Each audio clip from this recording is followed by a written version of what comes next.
it's because it's serving a purpose for us on some level. Yeah.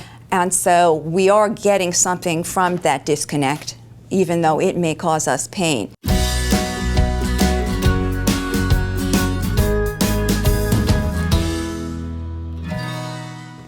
One of the great challenges people face in the world today is this profound sense of being lonely. We have all the comforts in the world, we can get anywhere, do anything, and yet we're lonelier now than ever. What do you think is going on here? You know, it's a great question. One of the biggest fears that I hear when I get into a session with somebody is they're going to die alone. Even if they're already in a relationship, that's their biggest fear. And what I have found is that loneliness really is a sense, it's a sense of separation between yourself and even the universe around you, right?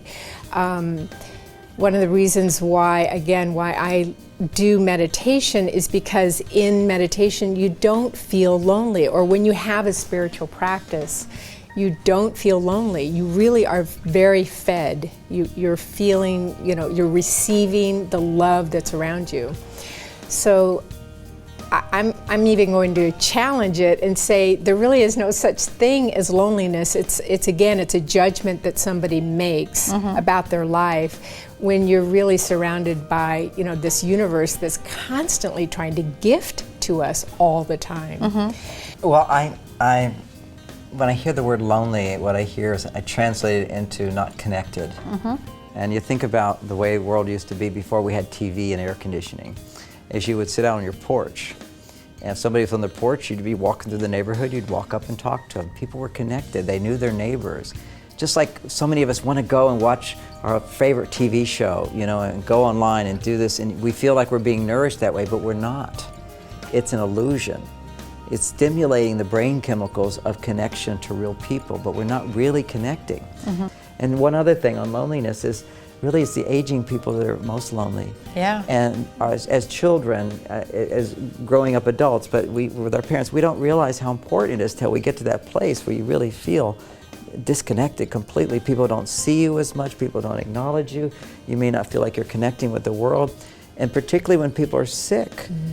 If you've never been sick, you don't know how powerful it is just to have somebody sitting next to you and holding your hand, or maybe reading a book to you. And so many times we don't visit our older people because we think, well, what can I say? What can I do? I can't entertain them. And just being present is such a wonderful experience for them. When you're feeling lonely, it's like, okay, something about you is feeling unfulfilled. So therefore, you know that it's time for a change, some kind of change. So what can you do to fill that void, whatever it is? So it's a void in something. And here's the thing, you can feel lonely even when you're in a relationship, such as marriage. And once again, it goes back to the stressors that we have in life and all of the distractions. And also our different love languages that we express to each other. Maybe we're not expressing what we need. So that connectedness is so important. I agree with that completely. So I would say that we need to just reach out to each other and really look for that connection. And if someone feels lonely, you can bet that there's thousands of other people out there that feel the same. So just go try something that you love, like volunteer. You mentioned older people. Go to a convalescent home. Whatever you can do to reach out and do the things that you love, and you'll find people that love the same kind of thing.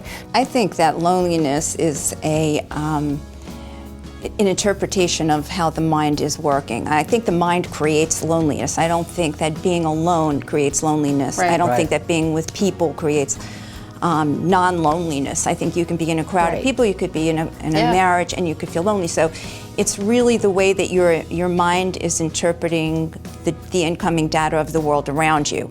And so I agree in the sense that there is loneliness is our own creation.